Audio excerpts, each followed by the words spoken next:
Hello guys, మనకి రేపు ICC champions trophy వచ్చేసరికి మనకి ఫిబ్రవరి 19 నుంచి మార్చి 9 వరకు అయితే జరగబోతోంది. అయితే దీని అంతటి గురించి మీ అందరూ తెలిసిందే. దీనికి హోస్ట్ వచ్చేసరికి పాకిస్తాన్ అయితే హోస్ట్గా ఉంటుంది. సో దాని తర్వాత మరి హైబ్రిడ్ మోడల్లో జరగబోతూ ఉంది. సో మన ఇండియా పాకిస్తాన్కి వెళ్ళదు. దాని తర్వాత నెక్స్ట్ ఐసీసీ ట్రోఫీస్కి పాకిస్తాన్ మన ఇండియాకి రాదు. అది ఎప్పటి వరకు అంటే 2027 వరకు. సో ఇదంతా మీ అందరికి తెలిసిందే.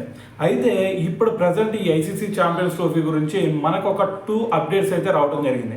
సో ఈ 2 అప్డేట్స్ కూడా మనకి ఐసీసీ అయితే అనౌన్స్ చేసింది కాదు. సో ఇది కొన్ని ట్రస్టెడ్ వెబ్సైట్స్ నుంచి వచ్చిన ఇన్ఫర్మేషన్ మాత్రమే. అయితే మరి ఇవే మ్యాక్సిమం అయితే ఇవే రియల్ అయ్యే ఛాన్స్ కూడా ఉంది.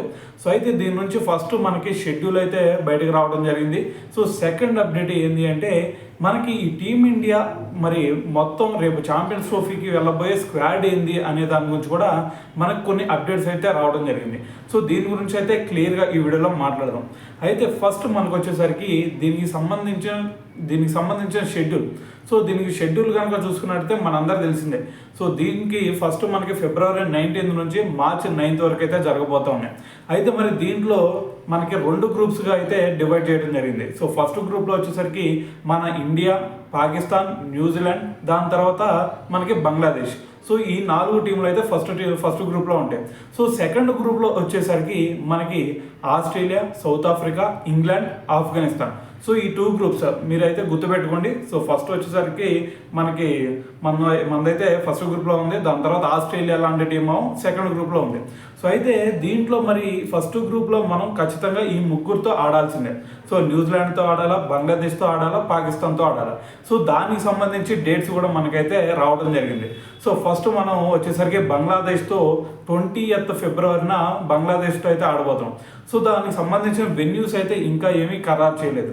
సో దాని తర్వాత 23rd వచ్చేసరికి మనకి పాకిస్తాన్తో ఫిబ్రవరి 23rd పాకిస్తాన్తో ఆడబోతున్నాం. దాని తర్వాత మార్చి 2nd మనం న్యూజిలాండ్తో ఆడబోతున్నాం. సో ఇదనమాట మన షెడ్యూల్ అయితే. సో దాని తర్వాత వచ్చేసరికి మరి దీనికి సంబంధించిన సెమీఫైనల్స్, ఫైనల్స్ డేట్స్ కూడా ఖరారు అవడం జరిగింది. సో ఫస్ట్ సెమీఫైనల్ వచ్చేసరికి మనకి మార్చి 4th, దాని తర్వాత సెకండ్ సెమీఫైనల్ వచ్చేసరికి మార్చి 5th అయితే జరిగింది. దాని తర్వాత ఫైనల్ వచ్చేసరికి మార్చి 9th. అంటే మనకి సెమీఫైనల్కి ఫైనల్కి చాలా డిఫరెంట్ మనకి సమయం అయితే ఉందని అయితే చెప్పాలి. సో అయితే ఇదొక అప్డేట్ అయితే. సో నెక్స్ట్ అప్డేట్ ఏంది భయ్యా అంటే సో మన ఇండియా టీంకి సంబంధించి కొన్ని అప్డేట్స్ అయితే రావడం జరిగింది. సో అయితే మరి మనకి దుబాయ్లో జరిగే ఛాన్స్ ఉంది కాబట్టి హైబ్రిడ్ మోడల్ అంటే సో ఏదో దుబాయ్లో జరిగినా లేదు అంటే శ్రీలంకలో జరిగినా ఎక్కడ జరిగినా సరే అవి స్పిన్కి అనుకూలించే పిచ్చెస్. సో అందుకని చెప్పేసి ఈసారి ఈ మనకి స్క్వాడ్లో చూసుకుంటే కొంతమంది కీ స్పిన్నర్స్ని తీసుకునే ఛాన్స్ అయితే కనిపిస్తూ ఉంది.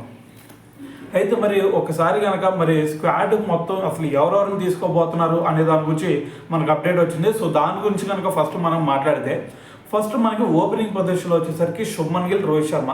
సో వీళ్ళిద్దరు స్పాట్స్ ఫిక్స్. సో దాని తర్వాత వచ్చేసరికి విరాట్ కోహ్లీ. సో దాని తర్వాత నెంబర్ 4 ప్లేస్లో వచ్చేసరికి మనకి శ్రేయస్ అయ్యర్. సో దాని తర్వాత మనందరూ తెలిసిందే. దాని తర్వాత రిషబ్ పంత్ అవుతాడు. దాని తర్వాత ఆల్రౌండర్స్ కింద మనకి హార్దిక్ పాండ్యా, జడేజా. సో వీళ్ళకి బ్యాకప్గా హార్దిక్ పాండ్యాకి బ్యాకప్గా మనకి నితీష్ కుమార్ రెడ్డిని తీసుకునే ఛాన్సెస్ అయితే కనిపిస్తూ ఉన్నాయి అని చెప్పేసి మనకైతే ఒక న్యూస్ వచ్చింది. అయితే దాని తర్వాత వీళ్ళ మొత్తం 7 ప్లేసెస్లో ఫిల్ అయితే దాని తర్వాత వచ్చేసరికి మనకి కుల్దీప్ యాదవ్, దాని తర్వాత అక్షర్ పటేల్. సో వీళ్ళిద్దరిని కూడా ఈ స్క్వాడ్లో ఇంక్లూడ్ చేసే ఛాన్స్ ఉంది. సో దాని తర్వాత మరి ఫాస్ట్ బౌలర్స్గా ఎవరెవరిని తీసుకునే ఛాన్స్ ఉంది భయ్యా అంటే సో ఫాస్ట్ బౌలర్స్గా వచ్చేసరికి మనకి 4 కీ బౌలర్స్. సో దాంట్లో బుమ్రా ఫస్ట్ ప్లేస్, దాని తర్వాత షమి, దాని తర్వాత సిరాజ్, దాని తర్వాత హర్షదీప్ సింగ్.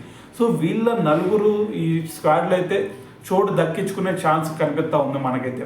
అయితే మరి ఈ స్క్వాడ్తో వెళ్తే బెటర్గా ఉండేది అంటే 100% ఈ స్క్వాడ్తో వెళ్తే మనకి మంచి రిజల్ట్స్ వస్తాయి అని అయితే చెప్పాలి. సో అయితే దీని తర్వాత మరి బ్యాకప్గా మరి ఎవరెవరిని తీసుకోబోతున్నారు. సో అయితే మనకి వికెట్ కీపర్ లేదు అంటే ఓపెనింగ్ స్పాట్. సో ఎవరికైనా సరే ఇంజూర్ అయిందంటే ఇటువైపు రిషబ్ పంత్కి ఇంజూర్ అయినా లేదు అంటే అటువైపు రోహిత్ శర్మ, శుభ్మన్ గిల్ వీళ్ళిద్దరిలో ఎవరికి ఇంజూర్ అయినా సరే సో ఆ ప్లేస్ని భర్తీ చేయడానికి మనకి బ్యాకప్గా మనకి కేఎల్ రాహుల్ ఉండబోతున్నాడు అని చెప్పేసి మనకైతే న్యూస్ వచ్చేసింది. సో దాని తర్వాత మరి ఏదన్నా షమి ఫిట్నెస్ ఏదైనా బాగోపోయినా మనకి సిరాజ్ లేదంటే హర్షదీప్ సింగ్ రూపంలో మనకి బ్యాకప్ ప్లేయర్స్ ఉన్నారు. సో దాని తర్వాత మరి జడేజాకి ఏదైనా గాయం అయితే దాన్ని రీప్లేస్ చేయడానికి మనకి అక్షర్ పటేల్ ఉన్నాడు.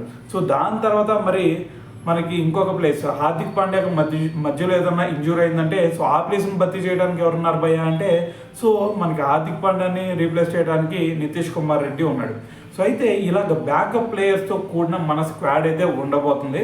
సో ఈ స్క్వాడ్తో కనుక మనం వెళ్తే సో ఖచ్చితంగా 90% పాజిటివ్ రిజల్ట్స్ వచ్చే ఛాన్సే కనిపిస్తూ ఉంది. సో అయితే ఇదంతా పక్కన పెడితే మరి మొన్న రచ్చ ఏంది అంటే మీ అందరికి తెలిసిందే. సో మనకి వాళ్ళు మన దగ్గరికి రారు అని చెప్పేసి మనం కూడా వాళ్ళ దగ్గరికి వెళ్ళకూడదు అని చెప్పేసి ఐసీసీ అయితే మరి ఫిక్స్ చేసేసింది. ఎందుకంటే వాళ్ళు అడిగింది ఇదే. సో వాళ్ళు మా దగ్గరకు పాకిస్తాన్కి వచ్చి ఆడడం అంటున్నారు కాబట్టి సో మేము కూడా అక్కడికి వెళ్ళి ఆడే ప్రసక్తే లేదు. సో మేము కూడా దానికి అంగీకరించాం. సో మేము కూడా వెళ్ళాం అని చెప్పేసి సో దీనికి ఓకే అయితేనే సో మేము దీనికి హైబ్రిడ్ మోడల్ ఒప్పుకుంటాం అని చెప్పేసి పాకిస్తాన్ కూడా చూడడం జరిగింది. సో దానికి సంబంధించి ఐసీసీ కూడా సరేరా బాబు మీ గోల ఇదంతా పక్కన పెట్టండి. సో ఇది ఇలానే సరే మీరు వాళ్ళ దగ్గరికి వెళ్ళొద్దు, వాళ్ళు మీ దగ్గరికి రాదు, సో హైబ్రిడ్ మోడల్ అని పెట్టుకోండి అని చెప్పేసి కూడా చూడడం జరిగింది.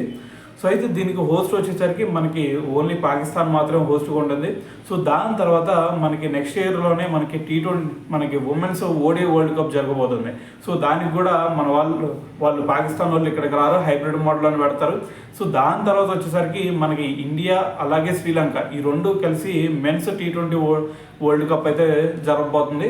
సో దానికి కూడా పాకిస్తాన్ వాళ్ళు మన దగ్గరకు రారు, ఇది మాత్రం గుర్తుపెట్టుకోండి.